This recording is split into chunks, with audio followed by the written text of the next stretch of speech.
উনি বলেছেন 2200 আন্দোলন হয়েছে, 550 দিনের একটু বেশি দিন ক্ষমতায় ছিলেন, 2200 আন্দোলন হলে প্রত্যেকদিন 4টা আন্দোলন করতে হয়। এটা বাংলাদেশ ক্রিকেট টিমের মতো। আজকে 2 জন 4 করেছে, 1 জন 5 করেছে, 2 জন 6 করেছে, আর 4 জন শূন্য মেরেছে।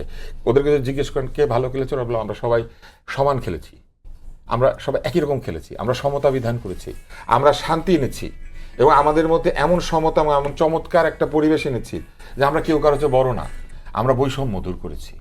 কিন্তু আসলে কিন্তু একজন, মানে 2 জন 6, 1 জন 5, 2 জন 4, 2 জন 2, 4 জন 0। এখন ওনাদের উপদেষ্টাদের হিসাব করতে গেলে দেখবেন যে এরকম শূন্য ফলাফল করা প্রচুর উপদেষ্টা আছেন। আমরা একটার পর একটা বলতে পারি, সেটা না বলি, কিন্তু যে 2200 আন্দোলনে এটা এক্সাজারেশন। 2200 আন্দোলন হলে আমি মনে করি যে 2200 আন্দোলন কে কে করেছে তাদের প্রত্যেকের নাম সহ একটা এরকম বই বের করা উচিত, যে এই 2200টা আন্দোলন হয়েছে প্রতিদিন দিনে। এটা পুলিশের হিসাব, আন্দোলন তো হয়েছে, কোন পুলিশের হিসাব করেছে? যে পুলিশ কাজ করতে পারে নাই বলে উনি বলেছেন, পুলিশের হিসাব। উনি একটু আগে বলেছেন যে পুলিশ কাজ করতে পারে নাই। না, আমি বলেছি পুলিশের কনফিডেন্স লো ছিল, বিকজ 460টা পুলিশের কনফিডেন্স লো ছিল, এবং এই 460টা থানা তো আমাদের সময় হয়। এবার আসেন, এটা কখন হয়েছে? আন্দোলনের মধ্যে হয়েছে, তাহলে না, এটা 5 তারিখ থেকে 8 তারিখের মধ্যে হয়েছে। 5 তারিখ থেকে 8 তারিখের মধ্যে দেশে আওয়ামী লীগ সরকার ছিল না, যেই যে আমরা তো ছিলাম না। ওই সময় আসলে কেউ ছিল না সরকারে। আর এবার আসেন, হ্যাঁ কেউ ছিল না, খুব ভালো কথা।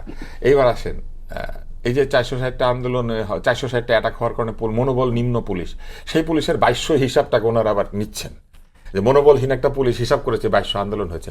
কোথায় 2200 আন্দোলনের হিসাব? এটা দেন আপনি। 2200 আন্দোলন হয় নাই, বরং যেটা হয়েছে 4-5টা আন্দোলনকে 2200 হিসাবে প্রচার করে দিয়ে বলা হয়েছে আমাদের বিরুদ্ধে 2200 আন্দোলন। 2200 আন্দোলন হইলে আমরা ঢাকা শহরে দেখতাম না, আমরা ঢাকা শহরে আপনারা শুধু ঢাকা শহর ধরছেন কেন? ও, ঢাকার বাইরেও হয়েছে, সব জায়গায় হয়েছে। হ্যাঁ, মানে 2200 আন্দোলন হলো, 50টা আন্দোলন তো ঢাকায় হওয়ার কথা ছিল, 50টা হয়েছে ঢাকা। ওই সময় প্রায় প্রায় আন্দোলন হতো ঢাকা শহরে অধিকাংশ 7-8টা জায়গায় একদিন 7-8টা জায়গায় দিবে না কিন্তু আমাকে। আচ্ছা, 2200 আন্দোলন যে বলেছেন না, ঢাকা শহরে কি কি আন্দোলন হয়েছে? কিছুদিন পর পর এনসিপি আমি তুমি আমি হিসাবে গিয়ে প্রধান উপদেষ্টার বাড়ি ঘেরাও করতো, তারপর প্রধান উপদেষ্টার বাড়িতে ঢুকে পড়ে একটু করে বের এসে বলতো প্রধান উপদেষ্টা পদত্যাগ করতে চেয়েছে। ওনারা আন্দোলন করে আর উপরে দিয়ে ঠান্ডা পানি ছিটায়। আমরা জীবনে এরকম আন্দোলন অনেক, আনসারের একটা আন্দোলন, আনসারকে আনসার লীগ বলা হয়েছিল, এটা নিয়ে অনেক মারামারি গন্ডগোল হয়েছিল। কিন্তু আপনি আমাকে বলেন, আপনি নিজে মনে করে বলতে পারেন ঢাকা শহরে 50টা আন্দোলন দেখেছেন? বাংলাদেশে যদি কোনো আন্দোলন হয়, ঢাকার বাইরে 2150টা আন্দোলন হয়েছে, আর ঢাকায় 50টা, ঢাকায় 50টা আন্দোলন হয়েছে, আপনি বলতে পারবেন? আপনি তো সাংবাদিক, হিসাব দেন। পুলিশকে জিজ্ঞেস করেন না, কোন পুলিশ? আবার দেখেন, যে পুলিশের মনোবল নাই, ওরা থানায় বসে বসে পুলিশের মনোবল নাই, ওরা 2200 আন্দোলনের হিসাব করেছে। ওরা তার মানে কাজ করতে চায় নাই বলে 2200 আন্দোলনের হিসাব দিয়েছে। আর 2200 আন্দোলন হলে সেই 2200 আন্দোলন নিশ্চয়ই পুলিশই ঠেকিয়েছে, তাহলে আবার পুলিশ কাজ করতে পারলো না কখন? এবার আসেন পুলিশের হিসাব দেই।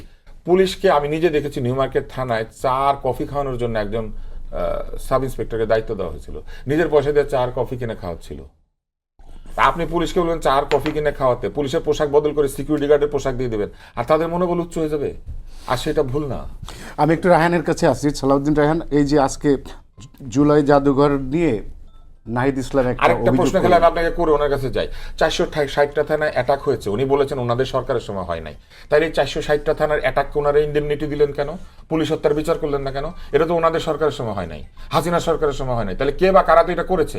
এই 460টা থানা যে অ্যাটাক হয়েছে, ওনারা সেটা বিচার করলেন না কেন? পুলিশের মনোবল তাহলে উচ্চ হইতো না? ওনারাও করেন না, এটা ওনাদের সরকারের সময় হয় নাই, হাসিনা সরকারের সময় হয় নাই, তাহলে বিচার করলো না কেন? ওনারা বিচার করতে আসছিল।